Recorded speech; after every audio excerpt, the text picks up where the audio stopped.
my parents left us with a babysitter. They were doing a play or something, and they left us with a babysitter that worked. He must have been like a kid, like a 16-year-old kid who was working at the theater or something. Yeah. And he like took us in a car to a drive-in to see the Andromeda Strain. And my parents were so upset when we came home because the guy had taken us on a drive. And they're like, "This is our kids. What are you doing?"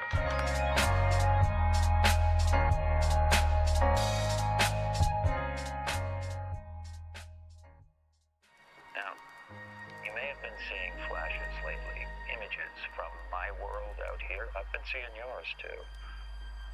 It's a process called reintegration. It's a way to recouple memories so we can be one person.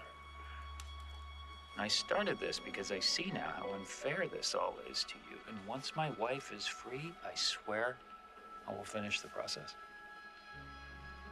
Because this life, our life, Belongs to both of us. And I want to share it with you.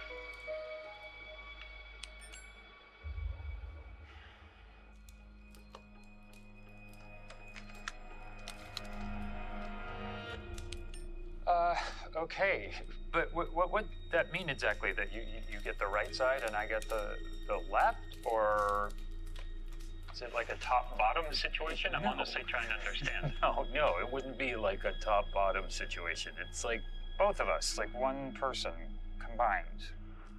Like my memories and yours, and my trauma and yours, but like, you know, the good stuff too.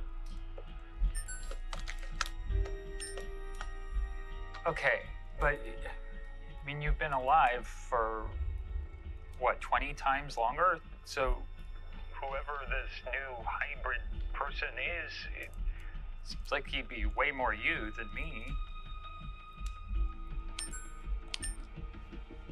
I just don't think that's how it works. Okay, how does it work?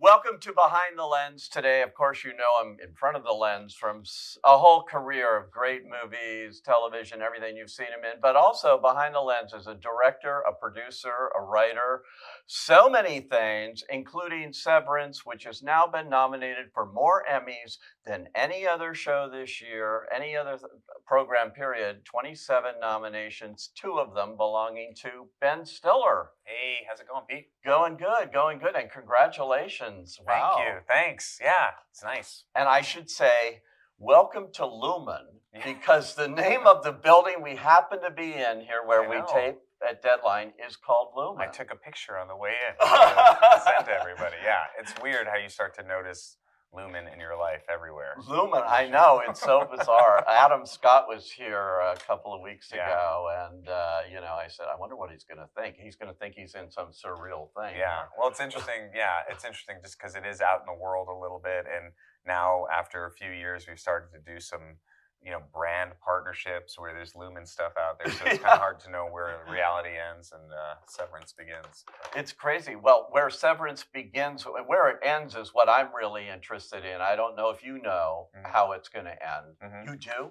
Yeah, I mean, yes. It's of course, we have a place we're going, and it's the fun of it for me is how we're getting there and the process and making the show, which has always been kind of this interesting mix of, really thought out ideas, and then also the, the sort of like inspiration and energy that comes from everybody being a part of the process and the collaboration where new things can come up. That could be, an idea that could come from production design or from our costume department or the actors or whatever that is. Everybody is really so connected that we try to stay open to that within the greater framework. Yeah, but it's such an interesting idea, and when it came on, people had to adjust to it because it's different than anything else out there. And there's so much content in television that it's hard to be different. Yeah, I mean, I don't think you can think about it that way when you're making something. I read the script that Dan wrote and thought it was different, but different in a way that also, for me, kind of evoked so many of the movies and TV shows growing up that I loved. And so within it, it was this amalgam of different tones and ideas that all were in a lot of ways familiar also. So when we were making it, we just tried to kind of like make it specifically what it should be. And then you never know how it's going to, relate to the other things that are out there in the world, because you don't know what else is going to be out there too. Yeah. So you just kind of have to put your head down and make what you want to make. What did inspire you growing up, the movies and TV shows that you talk about? Yeah, I mean, it's just, I guess, the things you watch when you're younger, I think, have such a huge impact on you. They just sort of get imprinted in your mind, and it's almost a visceral thing. So for me, it's, I've talked about a lot Star Trek. I love the original series, and I think that Twilight Zone.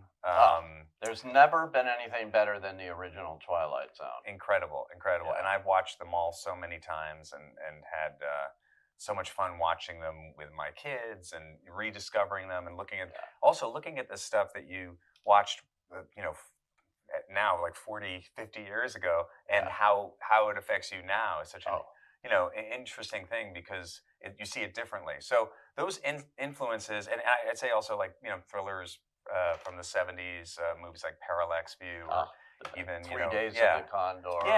Those, the Alan Pakula movies, and just the weirdness of like movies like Andromeda Strain. I think I saw that at a drive-in when I was like 5 or 6 or something. I had the same experience. I'm from LA here. I went to the formerly called the Pickwood Theater here, and they went off to Hawaii, my parents, and left me with the babysitter, this woman from across the street named Mrs. Fishman. Okay. And she just wanted to see what she wanted to see. So she took me to The Last Angry Man with Paul Muni. Oh, okay.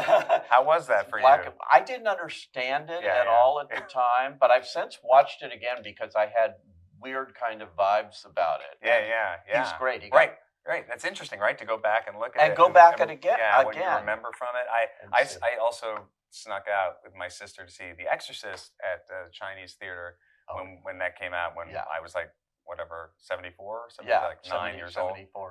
And I got in trouble for that because we got so freaked out we couldn't sleep, and my parents were mad that we had gone to see it. Everybody got freaked out by that movie, though. Oh my God. The lines around the block to see that, and then they had a gimmick, a nurse was on duty in case you fainted. Right. So, but there's a lot of stuff, and then when you see something like Severance, it's so cinematic, and there's so much, in it.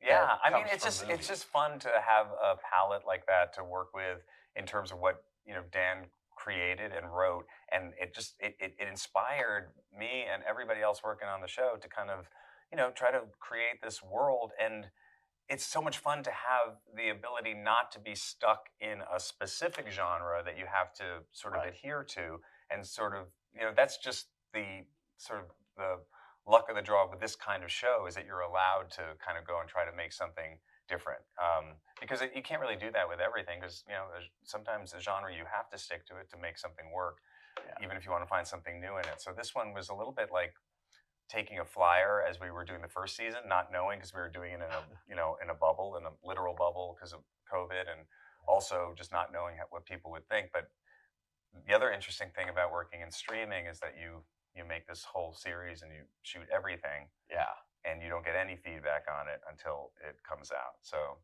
I've talked with the audience. I've talked to Adam about that when he was working on Parks and Rec, and they would get feedback on an episode. It'd be on the air 6 weeks after they shot it. Yeah. So this is a whole different experience, and kind of forces you, I think, just sort of go with what your gut, trust your instincts, because what else can you do? And just say, okay, this is what I think it should be, and then you see what happens. Well, you started, one of your big early successes, and I think it may be your only Emmy so far. He said, lowering his voice. What do you know, Pete? I think it was the Ben Stiller show. Yeah. We won for writing on a variety show. Yeah. The show had been canceled for about, I think, 8 or 9 months. I give all credit to Bob Odenkirk, because it was mainly his sketches in that episode. But it was really fun. I mean, that was, it was another lifetime. Everything having to do with that show was so exciting, because we were actually doing a show that they were letting us put on TV, and it was all new. And again, sometimes when you are trying to create something, where you're thinking of the comps or what else is out there. It can be very hard. You have to just sort of like not think about that. When you're younger, I think you don't think that way. You just think, oh, I want to do this, and you're kind of going on instinct a little more. And then as time goes by, you get more aware of everything that's out there, and sometimes it's harder to take those chances too. Yeah. What is it about directing that really intrigued you? Were you more interested in getting behind the camera, even though we knew you for so long, decades, in front of it? Yeah, no, I mean, for me, it's always been the thing that I did first, really. Starting just as a kid, making Super 8 movies, and that was always what I love movies as a kid. And it was a different time where there weren't other options, really. There was TV and movies. And I love TV too, but the idea of being on a set, I was fascinated with the technical aspects of filmmaking. I had a subscription to American Cinematographer, which I would eat up every month and come in. And it was just anytime I could be on a set watching my parents work, it really, really was exciting to me. And the idea of just the process of putting a film together, of making a movie, I think that was the first thing that I was attracted to. And then I kind of, went through these like different sort of detours and incarnations in terms of trying to figure out like what I was about as when I was in my late teens and 20s, and kind of acting was interesting also. And then I was kind of making my own stuff. But I was always directing also, even when I was acting. So it was only till, not till, I don't know, maybe like 8 or 9 years ago that I really said, I'm just going to direct and not act at the same time. And just because I thought it would be more enjoyable. It's less stressful, and you can do one thing at a time and just really put all your energy into that. So I really enjoy acting and not directing, and working with other directors, and directing, working with great actors. I feel like I'm learning so much about acting as a director when I work with everybody in our cast. We have such great actors. So and this relief of not having to do what they have to do. Stay behind the camera. When I watch what Adam's having to do, or or Britt, or it's interesting. Everybody's different process, and watching how John and Chris work together. I mean, to have Christopher Walken and John Turturro. First of all, on television, I go like, they're on TV, I've seen them in so many movies. Yeah, me too. And it was a whole new experience. I'd known Chris a little bit over the years because we'd crossed paths. We'd worked. Actually, the first play I ever was in, the first job, was The House of Blue Leaves at Lincoln Center Theater in '86, I think. Yeah. And he was in that production. That was with John Mahoney. John Mahoney, who was incredible, and Swoosie Kurtz and Stockard Channing. It was an amazing cast there too. So Chris and I, and he'd worked with my dad in Hurly Burly on Broadway. So I'd known him over the years, but always he was still is this sort of giant of movie acting to me. Yeah. So, but Turturro brought him in, and I didn't know John before, and I was a little intimidated by John too because he's a serious dude.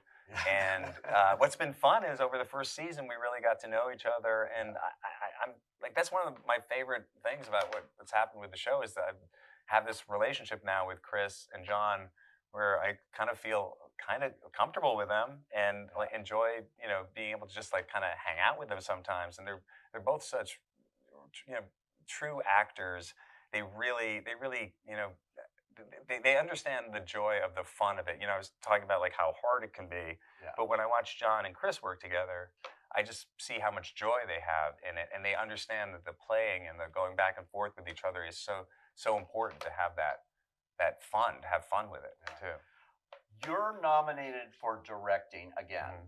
You were nominated for the first season for an episode, but it's the finale, right? Yeah. Which is, there's so much packed into this finale and so many questions, but the way he winds up, do I go through that door to my wife? Do I go through that one to my true love? And the way it's played on his face, you let the camera go on his face and tell you everything you need to know. Yeah, I mean, when you have the actors who can do that, you just sort of, I mean, honestly, I really feel like when you have great actors, you want to put the camera hopefully in the right place, and allow them to do their thing, and it's all there. Again, that's like the place as an actor, I'm watching what Adam's doing, going like, I'm so happy I get to be behind this monitor and watch him do this and appreciate it as an audience because he has to evoke so much there. Yeah. And I don't know, it's like interesting of acting because, you know, what is great acting? It's you don't want to show people what's you're doing. You want to just experience it and allow people to understand that. But there's so many different ways of approaching how you do that. So it makes me think about acting all the time when I watch Adam work too, because he's able to do both the technical aspect and understand how to hit a mark or look a certain way or like understand, you know, just what gets caught by the camera sometimes. If you're acting your heart out but your back is to the camera, they're not going to see it. He just gets all that stuff. And then he also is just incredibly open in the moment and emotionally available. Yeah. Yeah. Well, you said you've worked with so many great actors, but I know as a director, you got to direct one of my favorite people of all time, Shirley MacLaine. Oh my God. In The Secret Life of Walter Mitty, which also had Adam Scott in it. Yeah. That's where I met Adam. I'd been a fan of his from Step Brothers. That's where I'd sort of first seen him and just thought he was so funny. But yeah, Shirley. So when you work with somebody as a director who's worked with Hitchcock and Billy Wilder, not to intimidate you, Ben. I know. She's amazing. You know? Yeah, I don't know. It's interesting because, like, I think again, you get on a set and you have to figure out how to let some of that stuff go as you're fanning out, but also you want to also just be able to, you know, help the actor do what they need to do. And I think for all of us, you know, I've done a bunch of movies and, you know, worked with people who knew what I've done, and it doesn't matter really because you just want to get into the moment. And any actor doesn't. You're never thinking about, oh, I did that movie, or right. I think Shirley just looked at it as like, hey, this is my role that I'm playing, and I want to make this real and alive, and all that other stuff. I think it kind of goes away when you're in process with somebody and you have a good communication with them. Yeah. And then you step away and you go, oh my God, I did a movie with Shirley MacLaine. I know, because look, I've interviewed her a few times and sitting there, and I can't separate. I'm just going like, oh my God. Yeah. You're in all of this. Well, I actually sat in a theater and watched The Apartment. She was sitting in back of me and hadn't seen it in 40 years. It was a special screening. Oh my God. It opened the Billy Wilder Theater here in LA. And she just kept, you could just hear her. She's going, oh, like it was new to her. Wow. Yeah. Well, I mean, Cool I know stuff. that's also like life experience. You know, when you watch a movie, it's a weird thing because you're watching something from a long time ago and it's a moment that was captured. And you can, I think, have perspective because it's far away from the time you did it. You can look at it very differently too. Do you think Tropic Thunder could be made today? Could you get that movie made today? It was a brilliant friggin' movie. I don't know. It's tougher to get the comedies in theaters. And of course, you know, like it's, you know, I guess the humor is a little bit edgy or whatever. But I think it was like I would hope so. I would hope so. I just think it's harder to get comedies made that are going in general right now. Yeah, and I think at the level and the scale that we were allowed to make it at would probably be more difficult. But you know, I think we should keep trying to do that though. Why is it comedies have fallen on hard times? People need to laugh more than ever now. I mean, The Naked Gun's doing pretty well, which is great. I don't know. It's hard to understand. I think, you know, as I was saying, everything's changed so much in terms of with streaming and everything else that's on your phone and the ways that people, video games. It's just so much more that the bottom line, I guess, has become harder in terms of studios making decisions about what they want to be a hit, or you know how big a hit they need something to be. You know, I mean, I think back when we were making those comedies, you know, a hit was maybe a movie that didn't have to make $1 billion. You know, and maybe now that you know there's so much invested in these movies that they have to do so well, and then you're having to hit so many people, as opposed to going, hey, let's just make. I mean, I'd love to see like just sort of like adult dramas also come back into the theaters, and the movies that we're talking about, like 3 Days of the Condor, movies like that were mainstream studio movies at the time. I mean, I really miss those also. Mainly, you get one or two at most from studios this time of year when we're going into Oscar season. Right. Well, it's that, and then the dichotomy between the movies that then get considered, you know, in the awards world are these movies that are often made for a shoestring budget that you know that you have to struggle for years and years to get the financing. And that's also a tough thing, because you want to see that kind of work have the ability to work, this, and that's why television is offering the opportunity for filmmakers to do that kind of work on a larger scale and not have to worry about the big box office. Yeah, there's so much there. But speaking of comedy and movie comedy, you're doing Focker In-Law. Focker In-Law, yeah. This is the fourth film Yes. of the Meet the Parent. What started as Meet the Parents Yes. with De Niro. Yeah. Everyone's waiting for this, Ben. I hope so. So maybe Barbara Streisand. Somebody asked her if she'd be back. She said they'd have to give me a lot of money. Barbara, I will give you whatever money you want. Come back. We need you. I know, right? I know. I mean, it's tough because there's so many characters. I, by the way, working with Barbara was like one of the highlights of my life. But I'm very excited, to work with De Niro again. I'm gonna say Bob. I will say Bob De Niro. I'm excited to, with Terry Polo and to Owen Wilson, and then of course Ariana Grande is joining us, and so it's really like a fun new setup, and it kind of relates to the first movie in that. The first movie, I guess I'm the age or even a little older than De Niro was when we did the first movie. So I'm in a similar situation with my kids that he was in. So it's been fun. Oh, that's great. Yeah. That's great. Are you shooting that now? Or we start on Monday. You start on Monday? Yeah, wow, that's very fun. Yeah. And I hope this is true, but I looked at, if you look at IMDb, it's got a zillion projects that you're involved in that may be coming. One of them's Dodgeball. Oh, yeah, that one's not true. Oh. Yeah. I mean, not that I don't want to do it. Yeah. I just defer to Ross and Marshall Thurber, who wrote and directed the original, and we produced it with him. I feel if he's ever willing to do another one, I'm open to that for sure. Oh, yeah. But I feel like he's the filmmaker, and I would go off of his lead. Right. And I have to ask you, you're making a documentary. It's called Stiller and Meara, Nothing is Lost, and it's about Stiller and Meara, who happen to be your parents. Yeah. Stiller and Meara, who I remember so well from the Ed Sullivan Show, watching them all the time. Yeah. And, and of course, Jerry, great in King of Queens and all that. And your mother, just a genius. Yeah. So it's high time. Yeah, it's been a really interesting experience working on it for the last 4 or 5 years since my dad passed away. And it kind of formed into this story about not just my parents, but actually our entire family. And a lot of it is about, their careers and how they had to figure it out, both of them coming from totally outside of show business. My dad grew up very poor, Lower East Side during the Depression, and exploring the cycles in relationships with them being my parents, me wanting to go into show business, my kids wanting to be in show business, a lot of that stuff in terms of relationships, how my parents worked together they were married for 60 years, and they worked together and had a marriage, and how they kept that together.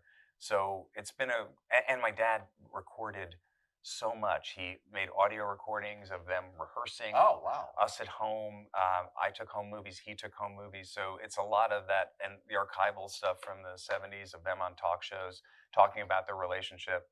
So it's been a great process working on it. I'm excited. It's finally coming out. It's going to be at New York Film Festival, I think, in October. That's exciting. Yeah. So when you do a film like this and you have all of that, what did you learn that you didn't know? I mean, it's something for you too here as a filmmaker, finding new things. Yeah, I mean, I think for me it was really kind of actually hearing conversations my parents had that I never heard because we had these recordings that my dad made, and understanding the tension in their relationship, which as a kid sometimes I felt, but really like understanding what went into it, what my dad's desires were, what my mom wanted. My mom never wanted to do comedy, really. She was more of a serious actress, but my dad saw how funny she was and kind of pulled her into doing the act so they could actually eat, because they were starving actors, living in New York in the 50s. So I learned, I think, a lot about their personal relationship, but also I think probably mostly about my own sort of relationship to them and how it's affected my marriage, my relationship with my kids, how I think about work, and all those things.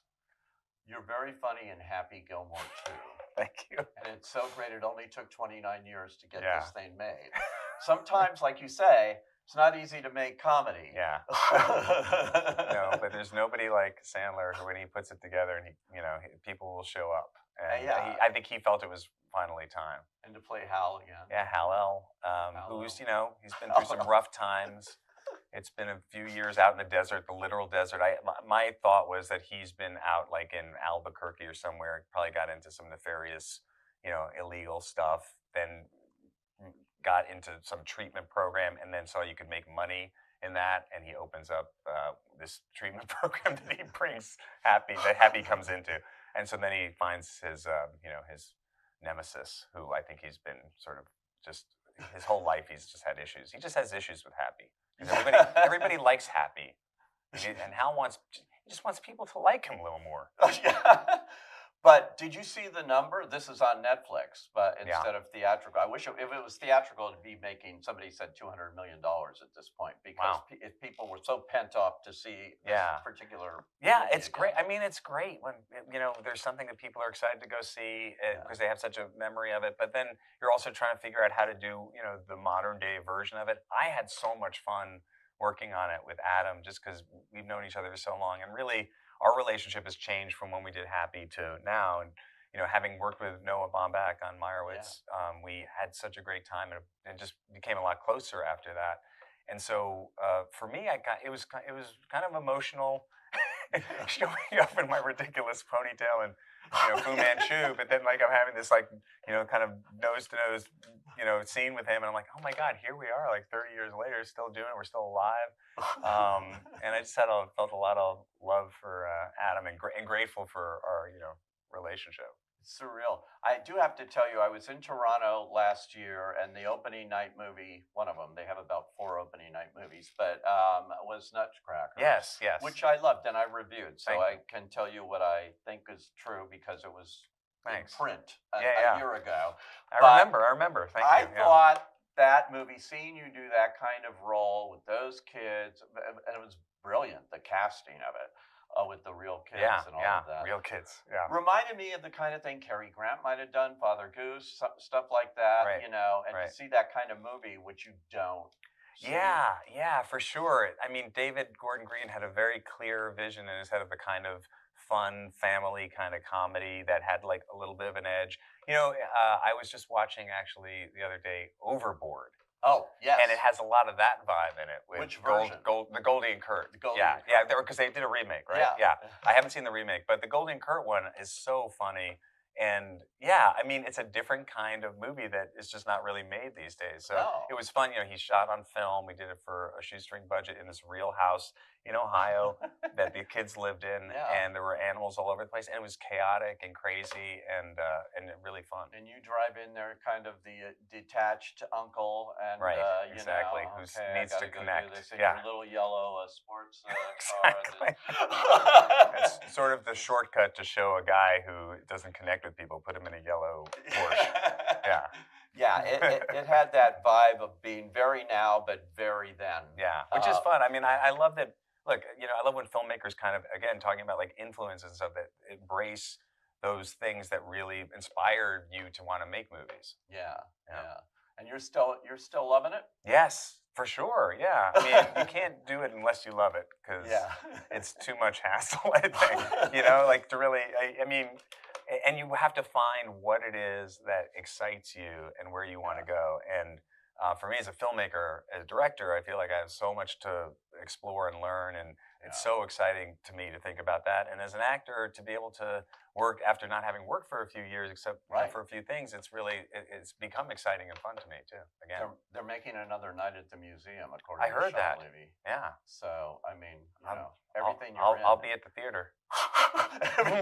Not in it. Well, I don't know. Yeah, but it sounds great. Yeah. Severance, it took about 3 years to get to season 2. Yeah. How long is it going to take to get to season 3? It will take as long as it takes, Pete, and I swear we're working as hard as we can.